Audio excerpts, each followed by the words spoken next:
আমার একাডেমিক স্মৃতিময় বলতে গেলে প্রথম দিনটাই বলবো সবথেকে বেশি স্মৃতিময়। যখন একাডেমি সাইডে গেলাম তখন মনে হয় যে একদল নেকড়ে বোধহয় আমাদের রিসিভ করতেছে। একাডেমি থেকে পাশ করার পরে অল্প ১ মাসের মাথায় জাহাজ পেয়ে গেলাম। এটা হচ্ছে ম্যাগনেটিক কম্পাস স্টিল ওয়ার্কস এটার কমপ্লিট সেট। এটা এখনো ডাইরেকশন ঠিক দেয়। যুদ্ধ করতে করতে মার খেতে খেতে পলায়ে ইন্ডিয়া চলে গেল।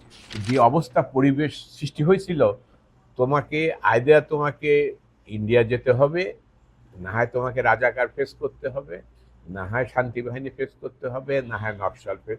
দেশে আইন শৃঙ্খলা বলে কিছু নাই। ভাই ভাই এগুলো দেখতেছেন, এগুলো সব মানুষের ডেড বডি। এখানে কাক সব ঠোকায় খাচ্ছে। এটা হচ্ছে মে মাসের বোধহয় প্রথম দিক বা ৫-৭ তারিখ হবে। অ্যাকচুয়ালি এই বইটা আমার ওই আত্মজীবনী কিছু লেখার চেষ্টা করেছিলাম। এখান থেকেও তোমরা কিছু আমার আমার ব্যক্তিগত, পারিবারিক এবং আমার জাহাজের চাকরি, পোর্টের চাকরির বেশ কিছু তথ্য আছে। তো যদি স্যার মেরিনার্স গ্রুপ নিয়ে আপনি অভিব্যক্তি বলুন। আমি নিজে দোয়া করি, প্রার্থনা করি যেন তোমাদের এটা সাকসেসফুল হয়। এটাই আমি।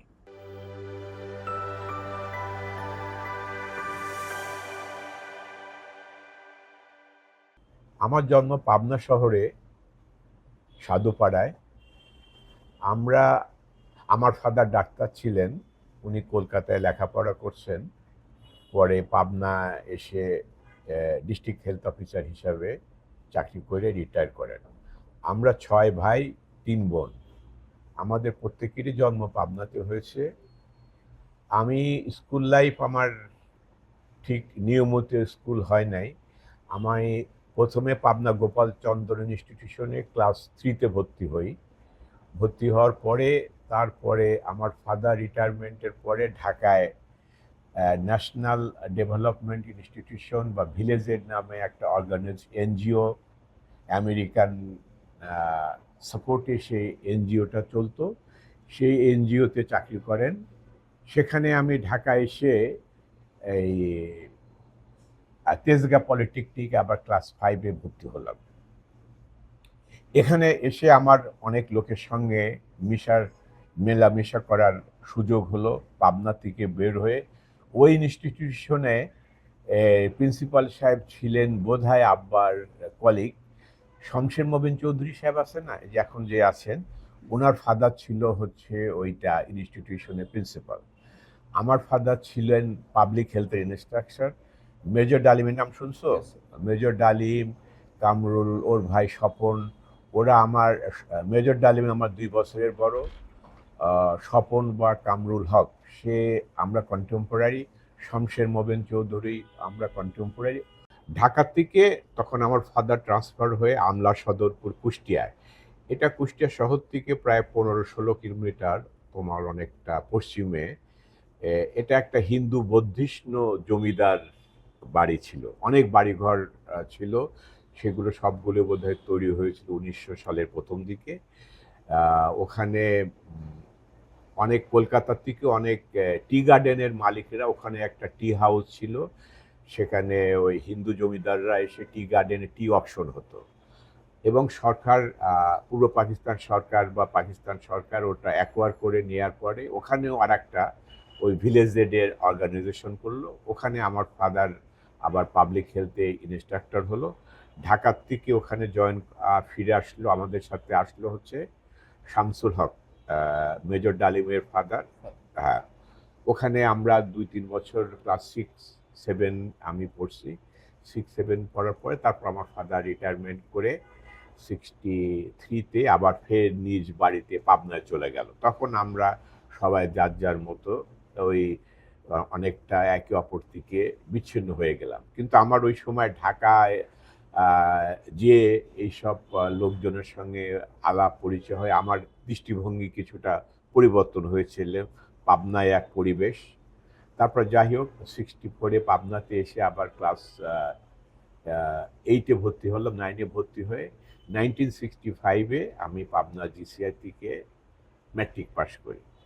পাশ করার পরে আমার বড় ভাই আবার ইন দ্য মিন টাইমে পটুয়াখালী কলেজের প্রফেসর হলো। আমরা 6 ভাই 3 বোন, এদের লেখাপড়া। তখন বড় ভাই আমাকে বলল যে ঠিক আছে আমি পাবনা এডওয়ার্ড কলেজে ভর্তি হয়ে রাজনীতির ভিতরে ঢুকে পড়ি, বুঝছো, এইসব গ্যাঞ্জাম যা হয় রাজনীতি ঢুকলে। তখন ফাদার আর বড় ভাই বলল তুমি পটুয়াখালী চলে আসো। পটুয়াখালী যে ওখানে আমি ইন্টারমিডিয়েট, ওখান থেকে 1967 ইন্টারমিডিয়েট পরীক্ষা দিয়ে পাশ করে তখন কোথায় যাব কি করব, তখন অনেকের সঙ্গে পরিচয় হলো। কেউ বলে আর্মি, এয়ারফোর্স, নেভি, মেডিকেল। আমার বাড়িতে আবার ডাক্তারি পড়ার একটা আকর্ষণ আছে। আমাদের নিকট আত্মীয় সবাই ডাক্তার। আমার ফাদার ডাক্তার, আমার 2 ভগ্নিপতি ডাক্তার, আমার 2 ভাই ডাক্তার। আত্মীয় স্বজন আব্বাকে দেখা দেখি করে অনেক ডাক্তার হয়েছে। আমার খুব ইচ্ছা ছিল ডাক্তারি ভর্তি হবে, কিন্তু ময়মনসিংহ মেডিকেল কলেজে আমি পরীক্ষা দিলাম, আমি ওয়েটিং লিস্টে থাকলাম।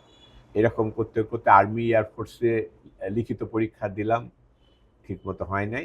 শেষে মার্চেন্ট নেভি মেরিন একাডেমি চিটাগাংয়ে পরীক্ষা দিয়ে, এখানে পরীক্ষা দেওয়ার পরে রিটেন পাস করলাম, ভাইভা হলো, সব কিছু হওয়ার পরে মেরিন একাডেমি জয়েন করলাম। তারপরে মেরিন একাডেমি জয়েন করার কিছুদিন পরে আমি খবর পেলাম যে আমার সিলেট মেডিকেল কলেজে হয়ে গেছে। তখন আর গেলাম না তখন, কারণ এখানে স্কলারশিপ পাওয়া যাচ্ছিল, ওখানে নিজের পয়সায় লেখাপড়া করা, এটা আমরা 6 ভাই, সেই কারণে আমার ফাদারের পক্ষে কতখানি সম্ভব ছিল না। এখানে মেরিন একাডেমি খুব সুন্দর সময় কাটলো, নতুন পরিবেশে। ওখান থেকে 1969 বোধহয় অক্টোবরে পাসিং আউট করার পরে পরপরই জাহাজ পেলাম। আমাদের 6 ব্যাচের ভিতরে গোলাম সরদ্দি আছে, ফুরকানুল কাদের মাই ব্যাচমেট, মতিউর রহমান, আরমান হাবিব, পাকিস্তানের বেশ কয়েকজন ছিল। ওই সময় ঘনিষ্ঠতা ভালোই ছিল। এখন অনেকের নাম ভুলে গেছি, সব অনেকে বিগত হয়েছে। তারপরে এই একাডেমি থেকে পাশ করার পরে অল্প 1 মাসের মাথায় জাহাজ পেয়ে গেলাম। 1 মাসের মাথায় বোধহয় আমি 1969 ডিসেম্বরে বোধহয় জাহাজে, এখানে বোধহয় আছে জাহাজে জয়েন করলাম, ট্রান্সওশানিক, ওটা ঢাকা চিটাগাং করলো। তখন বাংলাদেশের রাজনীতি কিন্তু বেশ উত্তেজনা হয়ে উঠছে, শেখ মুজিবের ভাষণ এটা সেটা। আমি 1971 মার্চ মাসে, তখন জাহাজ করাচি, কলম্বো এই রুটে ছিল। আমি জীবনে শেখ মুজিবকে দেখিও নাই। আমার পরিবারে রাজনীতির কোনো ছিল না। আমার বাপও সরকারি চাকরি করছে, ব্রিটিশ আমলে চাকরি করছে, দাদা সরকারি আমিন ছিল। রাজনীতি আমাদের পরিবারে খুব একটা বেশি উৎসাহিত ছিল না, আমার আব্বা পছন্দ করতেন না। তখন ওই জাহাজে উঠলাম, উঠে শেখ মুজিবের ভাষণ শুনলাম, 7 মার্চের ভাষণ। এর আগে আমি কখনো রাজনীতির কোনো মানে টিভিতে বা রেডিওতে শুনলাম। ভাষণ শোনার পরে তখন আমার মাথার ভিতর সব উল্টাপাল্টা হয়ে গেল। যে মেরিন একাডেমি দেখছি তো একটা ছিল, পাকিস্তান, বাঙালি, বিহারি একটা ডিভিশন ছিল, এবং এটা আমার মনে আছে যে আমাদের বাঙালি কোটায় বিহারিরা ঢুকে পড়তো, পাকিস্তানিরা ঢুকতো, সাথে আবার বিহারিরাও ঢুকে পড়তো। তখন তখন ওইটা খুব মনের ভিতরে খুব আলোড়ন শুরু করলো যে আমরা নিশ্চয়ই বঞ্চিত হচ্ছি, আমাদের লোক সংখ্যা বেশি, আমাদের লোকজন আর্মিতে ক্যাপ্টেনের মেজরের বেশি কেউ হতে পারে না, মার্চেন্টশিপিতে সব জায়গায় সরকারি সব জায়গায় দেখি ওদেরই সংখ্যা বেশি। এইসব কারণে তখন ওই অনুভূতিটা জেগে উঠলো যে আমরা বাঙালি, আমাদের আরও পশ্চিম পাকিস্তানের কাছ থেকে আমাদের আরও কিছু পাওনা আছে। যাই হোক, এটা মনের ভিতরে ছিল। তারপরে জাস্ট আমি জাহাজে আবার ওটা ছিল বোধহয়। তারপরে 71 মে মাসের মাঝামাঝি পাকিস্তানে যখন ক্র্যাকডাউন করলো, তখন জাহাজ করাচির থেকে আমি ওশান এন্টারপ্রাইজ করে চিটাগাংয়ে আসলাম। চিটাগাংয়ে এসে আউটার অ্যাঙ্কারে এত কিছু বাংলাদেশে হয়েছে আমি কিচ্ছু জানি না, উই ডোন্ট নো এনিথিং। শুধু কলম্বোতে এসে পেপারে দেখলাম ম্যাসাকার, ওরা বললো যে না, অল্প কিছু হয়েছে, বড় কিছু হয় নাই। তারপরে চট্টগ্রাম আউটার অ্যাঙ্কারে যখন আসলাম, তখন দেখলাম যে জোয়ার ভাটায় আমাদের জাহাজের আশপাশে বেশ দূরে কিছু কিছু জিনিস ভেসে আছে, তার উপরে কাক বসে আছে। তারপর ঠিক আমি জিনিসটা ভিজুয়ালাইজ করতে পারলাম না। তারপর আগে তো জাহাজ তো অ্যাঙ্কারেজে গেলে এজেন্ট আসতো, আমাদের এজেন্ট ছিল বার্ডস বাংলাদেশ বা বার্ডস ইস্ট পাকিস্তান, ওইটার মালিক ছিল কায়সার আলী। ওই এজেন্ট জাহাজে আসলো, মুখটা খুব শুকনো, আগের থেকে দেখছে, বললো যে কি হয়েছে? ভাই ভাই এগুলো দেখতেছেন, এগুলো সব মানুষের ডেড বডি, এখানে কাক সব ঠোকায় খাচ্ছে, এটা হচ্ছে মে মাসের বোধহয় প্রথম দিক বা 5-7 তারিখ হবে।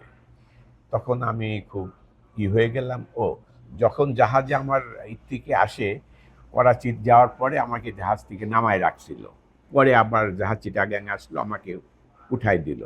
উঠাই দিয়ে জাহাজে কার্গোর ভিতরে প্রায় মেনলি তোমার আর্মির খাবার, চাল ডাল গম, আর প্রায় 10-12 জন সেপাই, তারা কিছু কেবিনে থাকলো, কিছু ডেকের কার্গো যায় কেপে। তারপরে আমাদের এই ওশান এন্টারপ্রাইজটা ওই 17 নম্বর যেটি ছিল চিটাগাঙে, এটা হচ্ছে নেভাল, এখন হ্যাঁ নেভাল জেটির সাথে নিউ মুরিং টার্মিনালের সাথে যে লোহার পাইল করা, ওই লোহার পাইলে ওখানে জাহাজ বাঁধার পরে বিকাল তোমার 4টা হবে, ওই রকম বিকালে জোয়ারে জাহাজ বাঁধলো। দেখলাম দুর্গন্ধ আসতেছে, তখন সবাই সবার মুখের দিকে তাকাচ্ছে। তারপরে কোনো সাধারণত পোর্টে গেলে ডক লেবার আসে নাই, কাস্টম অফিসার আমাকে কিছু বলেছিল, কোনো ডক লেবার নাই। কিছুক্ষণ পরে দেখি খাকি হাফ প্যান্ট পরে কিছু বিডিআর জওয়ান, পুলিশ, আর্মি, স্যান্ডো গেঞ্জি গায়ে আছে, কারোর গায়ে কিছুই নাই। তারা জাহাজে তারা ডক লেবারের কাজ করতেছে। তখন এগুলো ওখান থেকে সব কিছু কিছু শুনলাম। তারপরে কিছু কিছু তো তারপরে পরের দিন চিটাগাং পোর্টে গেলাম। পোর্টে যে সব ঘুরে ফিরে কোনো বন্ধু বান্ধব পেলাম না কাউকে, 2-1 জনের সাথে কথা হলো, বললো যে অবস্থা খুব খারাপ। তখন ক্যাপ্টেন ছিল রহিম সাবান, সে ভদ্রলোক, সে খুবই ভদ্রলোক।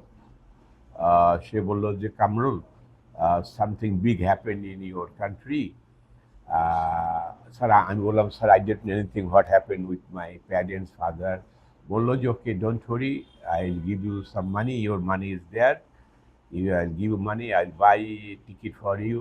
তখন ঢাকা চিটাগাং স্টল সার্ভিস ছিল, বুঝতে পারো, স্টল সার্ভিসে, এবং আমাকে একটা আর্মির পাস দিল। বললো যে go home, see your parents, if you feel like you can come back, if you don't feel like, choice is yours, but you have got pass to come here. তারপরে আমি ওই প্লেনে করে ঢাকায় আসলাম। ঢাকায় এসে অন্য ঢাকা আমার কাছে মনে হচ্ছে, লোকজন কেউ কোথাও নাই, কারোর সাথে মেজো ভাই থাকতো, তার কোনো ঠিকানা, মানে I don't have any contact. শুধু আমার এক মামার বাসা শান্তিনগরে, ওই বাসাটা আমি চিনতাম। ওই সময় অটোরিকশা করে ওই বাসায় আসলাম। আসার পরে সব ঘটনা আস্তে আস্তে শুনতে শুনতে বললো যে তারাও জানে না তোমার পাবনার বাসায় কি হয়েছে। তখন মামা তার কোর্টের একজন লোক দিল। নেক্সট ডে আমি ওই কিছুটা ঘোড়ার গাড়ি, রিক্সা, ভ্যানে, বাসে করে নগরবাড়ি ঘাট হয়ে ওই বাড়িতে এসে বিকাল সন্ধ্যায় পৌঁছালাম। এটা বোধ হয় মে মাসের বোধ হয় মাঝামাঝি এরকম হবে। পৌঁছানোর পরে আমার বাসায় গেলাম, বাসায় কেউ নাই। আমার কাজিনরা থাকে, তারা আসলো, তাদের বাসায় গিয়ে খাওয়া দাওয়া করলাম। বিকাল সন্ধ্যায় আমার ফাদার আসলো। যাই হোক, ফাদারের সাথে দেখা হয়ে একটা আবেগ আপ্লুত একটা পরিবেশ। আব্বাও হি ওয়াজ ক্রাইং, আমিও ক্রাইং। তারপর আস্তে আস্তে বললো যে তোমার 2 ভাই অলরেডি ইন্ডিয়ায় চলে গেছে। আমার বড় ভাই ছিল সাজাদপুর কলেজের প্রিন্সিপাল, ওইখানে থেকে ওই মানে মুক্তিযুদ্ধ জয়েন করার পরে ওনার ছাত্র নিয়ে, ওনার এমপি নিয়ে, ওনারা যুদ্ধ করতে করতে মার খেতে খেতে পলায় ইন্ডিয়া চলে গেল। আমার মেজো ভাই ওই দিন ছিল 25শে মার্চ রাতে বোধহয়, তার অবজারভারের ডিউটি ছিল। সে ওই রাত্রে ইকবাল হলে যে ম্যাসাকার হলো, ভাগ্যিস তার ডিউটি ছিল, ম্যাসাকার হওয়ার কারণে সে অফিসে থাকার জন্য সে বেঁচে যায়। ওই ঢাকা থেকে সে আবার ইন্ডিয়া চলে যায়। তখন আমার ফাদার বলল দেখো, আর এক ভাই, তখন আমার ছোট ভাই, সে ডাক্তারি পড়তো করাচিতে। তখন আমার আর 2 ভাই, ছোট 2 ভাই, বললো দেখো আমি তোমাকে এই বাসায় আমি রাখতে পারবো না, হয় তোমাকে শান্তি বাহিনী মারবে, হয় না হয় মুক্তিযোদ্ধা মারবে, না হয় বিহারি মারবে, না হয় পাকিস্তান আর্মি মারবে, না হয় তোমাকে নকশালরা মারবে। I can not keep you here, আমার সে সমর্থন নাই, বয়স ওনারও বয়স হয়ে গেছে, একটা অস্থির বয়স ওনার, তখন বয়স কত ধরো 71, ওনার বয়স প্রায় 70+, 70 দুই ছেলে ইন্ডিয়ায়, এক মেয়ে জামাই পাকিস্তানে, he is also completely shatter. উনি ওই দিনে নেহাত ধরো ডাক্তার ছিল, রিটায়ার করছে বলে ওনার ওই রকম ডাইরেক্ট কোনো এনিমি ছিল না। তখন বললো যে either you go back to জাহাজ আর গো ব্যাক টু ইন্ডিয়া, তোমার দুই ভাই গেছে, চয়েস ইজ ইয়োর্স। তখন আমি চিন্তা করে দেখলাম যে আমি যদি জাহাজে যাই, আর যা চট্টগ্রামের যে অবস্থা দেখলাম, তো ঠিক আমাকে জাহাজে যাওয়ার মতো বেশ এই যে অবস্থা পরিবেশ সৃষ্টি হয়েছিল, তোমাকে তোমাকে ইন্ডিয়া যেতে হবে, না হয় তোমাকে রাজাকার ফেস করতে হবে, না হয় শান্তি বাহিনী ফেস করতে হবে, না হয় নকশাল ফেস। দেশে আইন শৃঙ্খলা বলে কিছু নাই। আর ইয়াং ছেলে নতুন লোক ধরলে দেখবে, আমার বন্ধু বান্ধব আমি কাউকে পাইনি। তখন আমার এক কাজিনের সাথে ওই চরে আমার নানা বাড়ি, ওইখান থেকে হেঁটে ওই ভেড়ামারা দিয়ে হেঁটে আল্লাহ দরগা দিয়ে ওই বোধহয় কৃষ্ণনগরের ওই পারে যাই পৌঁছালাম। ওখান থেকে একদিন ক্যাম্পে থেকে শিলাইদহ স্টেশনে, শিলাইদহ স্টেশন থেকে ওদের অ্যারেঞ্জমেন্ট ছিল বাংলাদেশ থেকে যারা আছে আমাদের নিয়ে রাখলো হচ্ছে বিধান রায়ের বাসায়। বিধান রায় তখন কে ছিলেন? বিধান রায় ছিল বোধহয় ওয়েস্ট বেঙ্গলের, উনি ডাক্তারও ছিল, প্লাস বোধহয় ওদেরকে মুখ্যমন্ত্রী টত্রী এরকম কিছু ছিল বাড়িটা। ওনার কলকাতা শহরে 3 তলা বাড়ি, সেখানে মুক্তিযোদ্ধাদের অনেকগুলো জায়গা তারা করছিল, ওইখানে তারা আমরা ওখানে আমাদের, কারণ প্রত্যেকে আমার ব্যাকগ্রাউন্ড নিল, আপনি কোথায় চাকরি করছেন, কি করছেন, তো আপনার শিক্ষাগত এক একজন আমাদের গ্রুপে থেকে প্রায় সবাই শিক্ষিত। এরপরে বাংলাদেশ সরকারের অস্থায়ী ছিল থিয়েটার রোড, 8 নম্বর না 6 নম্বর থিয়েটার রোডে, যেটা শেক্সপিয়ার সরণি করছে, হ্যাঁ, ওইখানে বললো যে ওখানে বললো কালকে সকালে ওখানে যেয়ে আপনার নাম লেখায় আসবে। তারপরে ওখান থেকে গেলাম বাংলাদেশ হাই কমিশন বেগবাগানে, ওখানে ঘুরে আসলাম, বললো আপনার ওখানে যা সরি ওখানে যাই রিপোর্ট করেন। ওখানে যাই রিপোর্ট করার পরে নিজে হাতে ফর্ম ফিল আপ করছিলাম, বুঝলে? সেইটাই ইন্টারেস্টিংলি, সেটা পরে বলবো, নিজে হাতে আমার নাম টাম দিয়ে ফর্ম টর্ম ফিল আপ করে দিলাম। কয়েকদিন পরে বোধহয় জুন মাসের এরপরে বললো যে আপনার মুক্তিবাহিনীতে জয়েন করা আপনার অ্যাপ্রুভ হয়ে গেছে, আপনাদের ট্রেনিং ক্যাম্প আপনার বিহারে চাকুলিয়ায় হয়তো কয়েকদিনের ভিতরে বোধহয় জুন মাসে কোনো এক সময় বোধহয় ট্রেনিং শুরু হয়, আমাদের বোধহয় জুনের মাঝামাঝি নিয়ে গেল। আমরা বোধহয় সেকেন্ড ব্যাচ বোধহয় হব চাকুলিয়া, হ্যাঁ। ওখানে যে ট্রেনিং হলো 3 সপ্তাহ না 6 সপ্তাহ ট্রেনিং হলো, নর্মাল অস্ত্র চালানো, হ্যাঁ অস্ত্র চালানো, গ্রেনেড, হ্যান্ড গ্রেনেড। আমাদের নাম দিল হচ্ছে আরবান গেরিলা কোর্সে, মোটামুটি যারা লেখাপড়া করে শিক্ষিত এইরকম গ্রুপকে। তখন আবার এই করিডোরে ট্রেনিং শেষ করে জুলাই মাসের প্রথম দিকে আবার ওই বিধান রায়ের বাসায় থিয়েটার রোডে আসলাম। থিয়েটার রোডে এসে তখন আমাকে ওই পাবনার ছিল এমপি ছিল আবু সাইদ সাহেব, উনি আমাকে আমাদের কয়েকজনকে নিয়ে গেল পশ্চিম দিনাজপুরে কি জন্য একটা মুক্তিবাহিনীর ক্যাম্পে নিয়ে গেল। ওখানে ইন্ডিয়ান আর্মির সাথেই বর্ডারে আমাদের আমাদের বলতো যে তোমাদের এখনো যুদ্ধ করার জন্য উপযোগী হও নাই, তোমরা যাও দেখো কি হও। দিনে ট্রেনিং হতো ওখানে। ওখানে প্রায় 3 সপ্তাহ পরে তারপরে সেপ্টেম্বর আবার থিয়েটার রোডে আসলাম। সেপ্টেম্বর থিয়েটার রোডে আসে ওই হঠাৎ করে ডালিমের সাথে দেখা হলো, মেজর ডালিম। সে তখন সিলেটে 6 নম্বর সেক্টরে অপারেশন করে আসছে। ওর হাতের বাঁ হাতের গুলি হোক স্প্লিন্টার মর্টারের 2টা আঙ্গুল বোধহয় কেটে গেছিল। তখন ব্যান্ডেজ করে বললো যে আমার 2টা আঙ্গুল, একটা তো চলেই গেছে, আর একটা থাকবে কিনা জানি না। অনেক কথা, অনেক বছর পরে দেখা তো। তারপরে ওর ছোট ভাই কামরুল হক, ওর সাথেও ঠিক দেখা হয়নি, সেও আছে।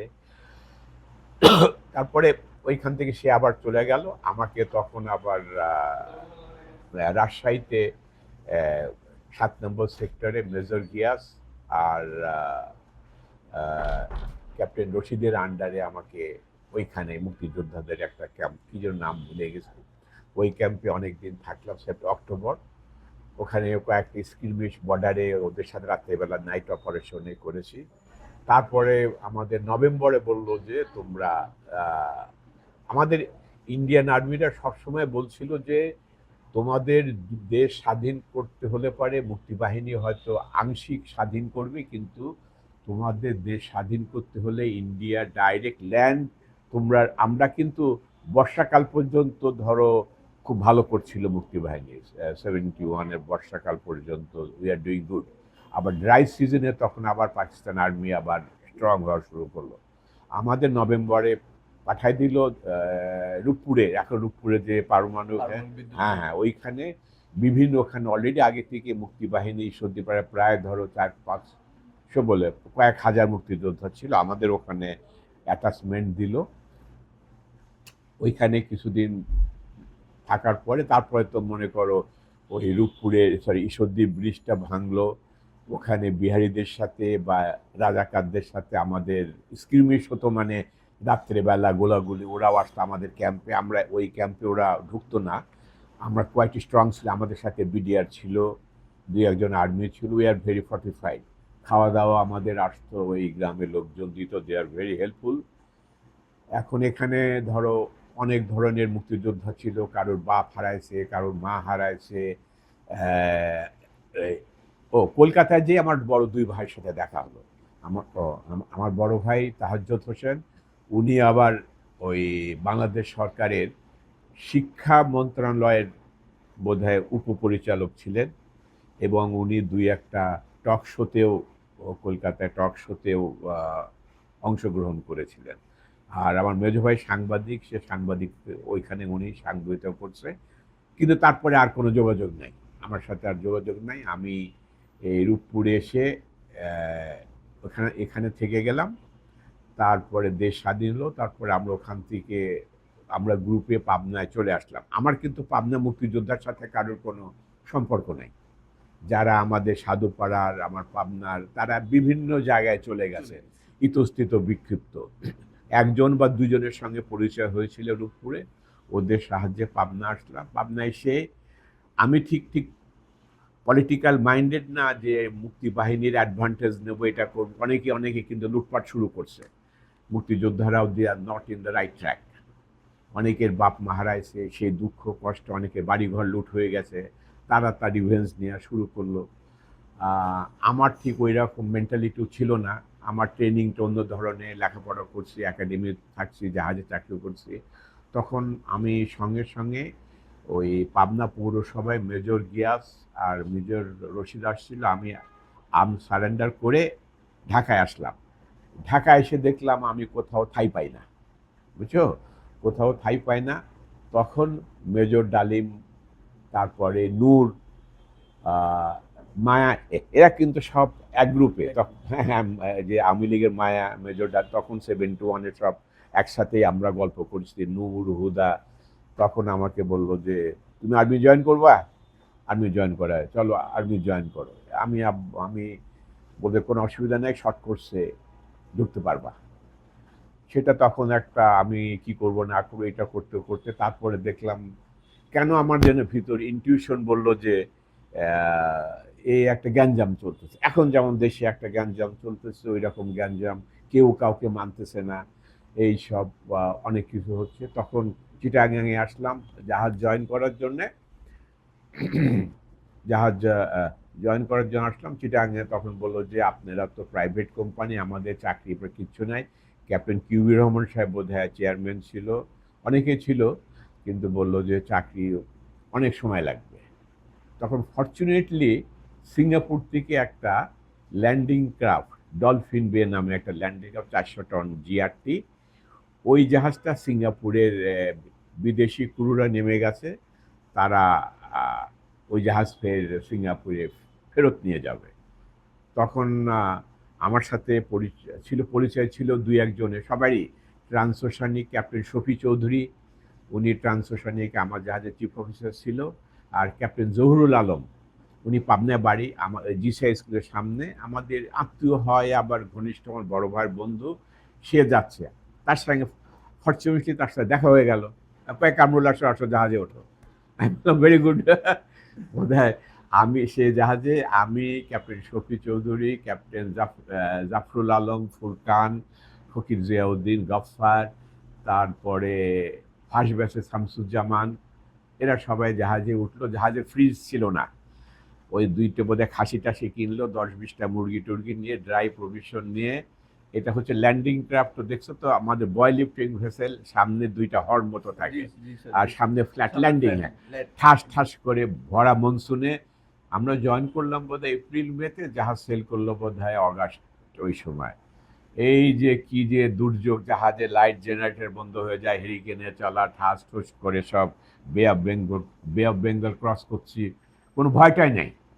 মনে হয় এই ডুবে যাবে, এই পানি আসে ঢুকতেছে, চেঁচাম সব টুরা সব চেঁচামেচি করতেছে।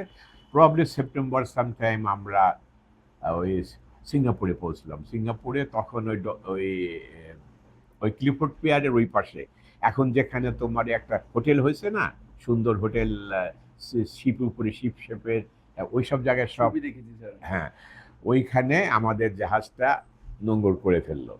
নোঙর করার পরে আমাদের পাসপোর্ট নেই, সিডিসি, বুঝছো, শুধু সিডিসি, পুরনো সিডিসি, একটা খুব বাজে টাইপের সিডিসি। দেখলে পরে আমাকে দেখলে মনে টেরোরিস্ট ভাব। ইয়াং, ধরো কত তখন বয়স 71, মানে 23-24 বছরের ছেলে, তোমাদের বয়সের মতোই হবে। ওখানে সবাই আমাদেরই, মানে আমরা 10 দিনের ভিতরে জাহাজ পেয়ে গেলাম। কেউ এসে আমার মনে আছে 300 না 400 সিঙ্গাপুর ডলার। আমি একটা সিঙ্গাপুর চাইনিজ কোম্পানিতে উঠলাম। খাওয়া দাওয়া তো হরবল, তবে হ্যাঁ, ওদের খাওয়া দাওয়া আবার ওই ভিকচুয়ালিং, তো ওরা ওই মুসলিমদের জন্য মালে থাকে, তো মালে আছে, মালে খাওয়া আমরা খাইছি। ওদের চাইনিজ মালে ক্রু আছে, কোনো অসুবিধা। ওখানে ধরো 6 মাস কাটানোর পরে তারপরে একটা বড় ট্যাঙ্কারে উঠলাম, প্রসপারিটি সেটার নাম আছে। সেইটাই is a very big ship, মানে বিগ মানে 20,000 টনের product carrier, white crew, Chinese crew, white, মালে, captain chief engineer Norwegian. Food was good, accommodation was, it was a comfortable ship. যাই হোক, এইটার করে এইটাই আমার জীবনের ঘুরাই দিল। নিয়মিত বেতন টেতন থাকা, পাসপোর্ট নাই। তারপরে এই সিডিসির উপরে সেল করলাম, সিডিসির উপরে সেল করে এদিক ওদিকে গেছে, ফ্লাই করছি কিন্তু সিডিসির উপরে। সিডিসি দিয়ে? হ্যাঁ, সিডিসি দিয়ে ফ্লাই করছি, সিডিসি দিয়ে জিব্রাল্টারে গেছি। তারপরে ওখান থেকে জাহাজে চাকরি করছি। তারপরে আবার ফের আসলাম। তারপরে বোধহয় 73 না 74-এ বোধহয় ফার্স্ট পাসপোর্ট পেলাম। তখন সে পুরনো প্রতিটা দেশই আমাদের সমর্থন দিছে, Singapore, Malaysia, Thailand, UK, Europe. We got a support from all over the country, বুঝছো। They are very kind, they are very friendly. তারপরে নেপচুনে জয়েন করলাম। নেপচুনে ছিল তখন Indian management, but they are very good Indian management. তারা Indian ওই সময় সব জাহাজে তারা ওই ব্রিটিশ ভিকচুয়ালিং বলে একটা না স্যালারি ফুড স্কেল থাকে। হ্যাঁ, মুসলমান ক্রু হলে কি পাবে, হিন্দু ক্রু হলে কি পাবে, কৃষক, একদম সেট প্রোগ্রাম সব। ওইটাই করে, যাই হোক, ওইখান থেকে করে সিঙ্গাপুরিটি করে তারপরে তোমার সেকেন্ড মেট সিঙ্গাপুর থেকে পাস করলাম। পাস করে ফরচুনেটলি আর একটা জাহাজে উঠলাম, সেটাও ওই তোমার কি জন্য জাহাজটার নাম এখানে আছে বোধ হয়, কিং, একটা সি এন্টারপ্রাইজ নামে একটা বেশ লম্বা সময় চাকরি করছিলাম, বুঝছো। সেই জাহাজে ওই তোমার ওই দিকেই করতো, বেতনটা খুব, জন ম্যানার্স, হংকংয়ে জন ম্যানার্স কোম্পানি, মাসের 29 তারিখে বেতন যেত, বোনাস টোনাস সব সহকারে। মাস শেষ হওয়ার আগেই, প্লাস ওইখানে যে কোম্পানি সাইন আপ করা পর্যন্ত টাকাটা ওখানে থাকতো। তারপরে ওরা একটা ইন্টারেস্ট দিত 6%। তারপরে সিঙ্গাপুরে স্ট্যান্ডার্ড চার্টার্ড ব্যাংকে অ্যাকাউন্ট খুললাম। নেপচুনে সেকেন্ড মেট পাস করে নেপচুনে জয়েন করলাম। বিয়ে করার পরে এদিকে তো প্রচুর ওই তখন প্যাসিভ, মানে ভেরি হ্যাপি। মানে জাহাজে আমার জীবনে কোনো জাহাজে কোনো প্রবলেম হয় নাই, কোনো মিসহ্যাপ হয় নাই, কোনো রকম ধরো ট্রাবল হয় নাই। Everything went as smooth as a, তোমার মানে স্মুথ সি বলে না, অ্যাবসলিউটলি পারফেক্টলি স্মুথ সি। তারপরে 76-এ সি টাইম আমেরিকান রুটে অনেক দিন করছি, আমেরিকা, নিউ অর্লিন্স, এগুলো সব জাহাজ রিটি করে তারপরে ধরো 77-এ ইউকেতে না 76 ইউকেতে গেলাম। ওখানে যে চিফমেট পরীক্ষা দেওয়ার জন্য আমার ফ্রেন্ড ফুরকানুল কাদের, সে অলরেডি আগেই একটা বাড়ি ভাড়া করে রাখছিল। সে বাসাটা বোধহয় 4 নাম্বার উরফা ট্যারেস, সাউথ শিল্ডে। ওইখানে আমি উঠলাম ফুরকান, তারপরে গাড়ি কিনে ফেললাম। লাইসেন্স নাই, গাড়ি কিনে ফেললাম, বুঝছো? লাইসেন্স ছাড়া তখন হ্যাঁ, নো প্রবলেম। তুমি 25 বছর হয়ে গিয়ে 24 বছর বোধে। স্যার আপনার একাডেমির খুব স্মৃতিময় ঘটনা যদি আমাদের মাঝে একটা বলেন। আমার একাডেমির স্মৃতিময় বলতে গেলে প্রথম দিনটাই বলবো সব থেকে বেশি স্মৃতিময়। কারণ আমি ভাবি নাই যে আমাদের এইভাবে রিসেপশন দেবে। বলছে তোমাদের বেস্ট পসিবল ড্রেস পরে আসবা, জীবনের প্রথম স্যুট পরে, স্যুট টাই পরে, একটা ট্রাঙ্ক ছিল বোধহয় 2 ফিট বাই 1.5 ফিট এর একটা বড় ট্রাঙ্কের ভিতরে কাপড় চোপড় নিয়ে ভাবছিলাম যে ওখানে লোকজন আমাদের হেল্প করবে। পতেঙ্গা সাইডে ইট ওয়াজ ওকে, ওখানে ধরো যারা ছিল তারা বোটম্যান, তারা মোটামুটি হেল্প করছে। কিন্তু যখন ওই একাডেমি সাইডে গেলাম তখন মনে হয় যে একদল নেকড়ে বোধহয় আমাদের রিসিভ করতেছে। ইট ইজ এ ব্লাডি দেয়া, language was foul, you bloody ছাড়া কোনো কথা নাই। How dare you are to shoot, who has given you the money? Within 5 minutes কথা শুনে ট্রাঙ্কটা নিয়ে ঘাড়ের পাড়ে করে আস্তে আস্তে সিঁড়ি দিয়ে ওইখানে নামলাম। এক্সস্টেড একটু হয়ে আছি, ট্রেনে করে বাসে করে এসে তারপরে আমার মনে আছে রশিদ আবরার বোধহয়, sorry, he was a terror. Oh my God, everybody's eyes was like, like a fire. They are firing, all eyes are firing. Then take your trunk on your head and jump. What is this bloody, এই মনে কর minimum 20 KG তোর ভিতর ছিল, কাপড় চোপড় জুতা টোতা দিয়ে।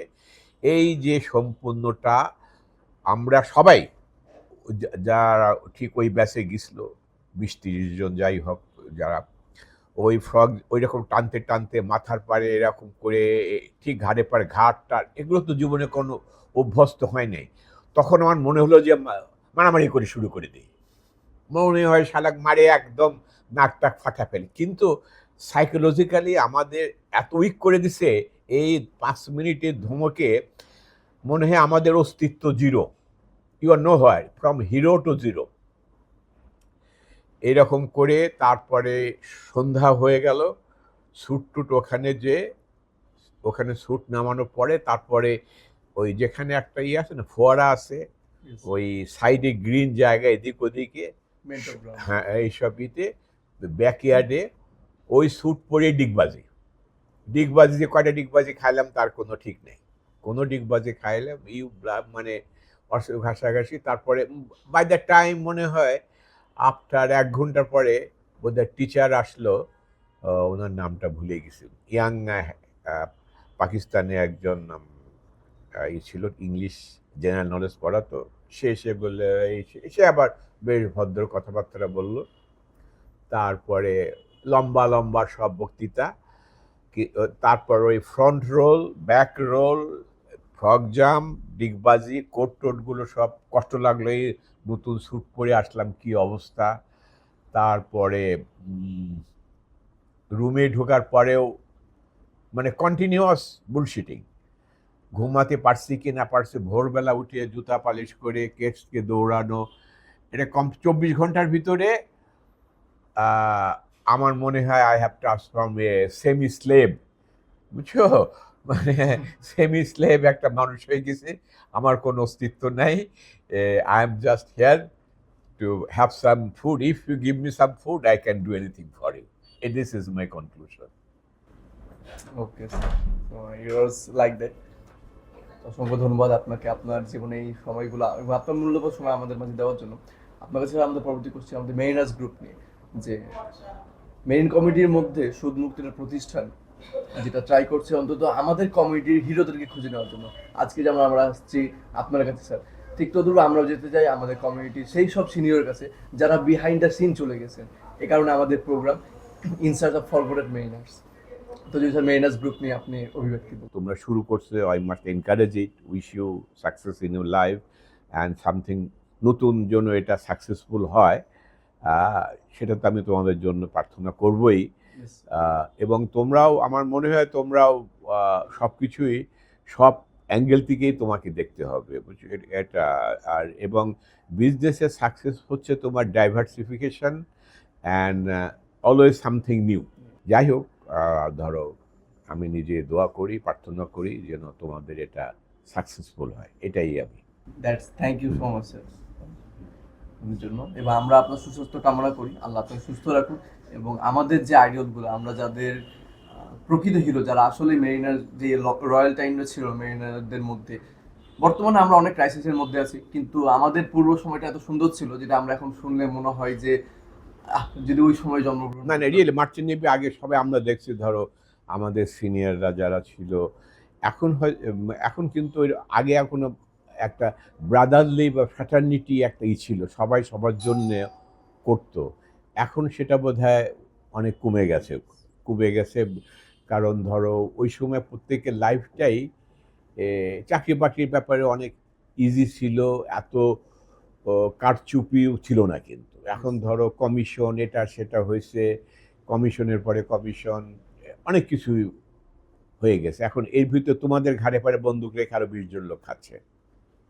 আমি ধরো 1973 থেকে কালেকশন শুরু করেছি। এই সেক্সটানটা আমার নিজের কেনা, 1973-তে এটা আমি কিনেছি। আর এগুলো সব ধরো জাহাজের স্ক্র্যাপ, সবগুলোই জাহাজ থেকে কেনা হয়েছে। যখন চিটাগাং পোর্টে যখন ছিলাম তখন বিচিংয়ে গেলে পারে ওই সব ব্রেক জাহাজ থেকে তারা আমাকে গিফট করতো। এখানে ক্রনোমিটার একটা আছে, this also it's working, it is active, এটা চাবি দিলে চলে। তারপরে এটা ধরো ওই যে চেরাব লগ, এর সাথে এটা ঘুরলে এটা তোমার ওই যে আগের দিনে মানে তোমার কত চলতো। এগুলো তোমার জাহাজের সাইড লাইট। এটা বেলটা বোধ হয় 1960-র কোনো একটা জাহাজের কেনা, গ্রিক বোধ হয় 1960-তে বোধ হয় 60 তৈরি জাহাজে। অলডিস ল্যাম্প আছে। তারপরে এখানে তোমার এটা আছে, ওইটা আছে তোমার আগের দিনই হতো। তারপরে তোমার এটা ধর 3টা জিনিস, ওই তোমার ওই ক্লক, অ্যানোরয়েড ব্যারোমিটার আর ক্লিনোমিটার। এখানে তোমার জাহাজের স্টিয়ারিং। আর এটা হচ্ছে ম্যাগনেটিক কম্পাস, স্টিল ওয়ার্কস, এটার কমপ্লিট সেট। এটা এখনো ডাইরেকশন ঠিক দেয়। এটা এটা হচ্ছে তোমার, তুমি এটা দেখছো, এটা হচ্ছে ব্রিজের ওই হ্যাঁ ব্রিজের এটা, হ্যাঁ মুভ করে ফরওয়ার্ড জাস্ট স্পিড। আর তোমার এখানে এই কম্পাসটা তোমার ভেরি অ্যাক্টিভ কম্পাস, এটা এখনো চালু আছে, বুঝছো। দিস ইজ অলসো স্মল বোটে। আর এইগুলো হচ্ছে লাইভ বোটের এই কেরোসিনে বা বলি ওই স্পেশাল তেলে এগুলো চলতো। লাইভ বোটের এগুলো সব মানে জাহাজ থেকে নামলে পারে ওটা ব্যবহার। আর একটা হচ্ছে ওইটা গং, ওইটা যেটা ঢং, ওই যে এটা গং, বুঝছো, ওই যে ঘন্টা টন্টা বাজায়। আর এটা তো বেল দেখছো। আর এইটা হচ্ছে তোমার ওই সেলিং শিপের, এটা তোমার ভিএচএফ এর, তোমার ডিএফ ফাইন্ডারের এটা। আর এটা হচ্ছে তোমার ওই সেলিং বোটের কম্পাস, এর সঙ্গে ওই এটা রোলিং পিচিং এ কোম এফেক্ট হয়। এই সুইডিশ রাজা এই বোটটা তৈরি করেছিল, কিন্তু আনফর্চুনেটলি জাহাজটা ওই ডক থেকে নামার সঙ্গে সঙ্গেই বোটটা ক্যাপসাইজ হয়ে গেছিল। সম্ভবত এখানে যে ক্যাননগুলো আছে না, এই ক্যাননগুলোর বোধহয় স্ট্যাবিলিটির কোনো প্রবলেম থাকার কারণে এই বোটটা ক্যাপসাইজ করে সঙ্গে সঙ্গেই ওইটা হয়ে গেছে, বুঝছো? এটা আর কোনো দিন তারপরে সম্প্রতিকালে বোধহয় এটা ওই ড্রাইভাররা এটা খুঁজে পেয়েছে, বুঝছো? এরপর একটা বই আছে, আমি তোমাকে দেখি বইটা নিয়ে এসে দেখাতে পারি কিনা। অ্যাকচুয়ালি এই বইটা আমার ওই আত্মজীবনী কিছু লেখার চেষ্টা করেছিলাম, পরে একজন আমাকে এটা সহযোগিতা করছে, ডক্টর জহির বিশ্বাস। সে কিছু প্রশ্ন করছে এবং আমি সেগুলো উত্তর দিয়েছি। এটা পড়লে পরে এখান থেকেও তোমরা কিছু আমার ব্যক্তিগত, পারিবারিক এবং আমার জাহাজের চাকরি, পোর্টের চাকরির বেশ কিছু তথ্য আছে। যেসব জাহাজে চাকরি করেছি সেসব জাহাজের নাম এখানে আছে। আর আমার সিডিসিও আছে। If you want to see my old CDC, I have got my old CDC also.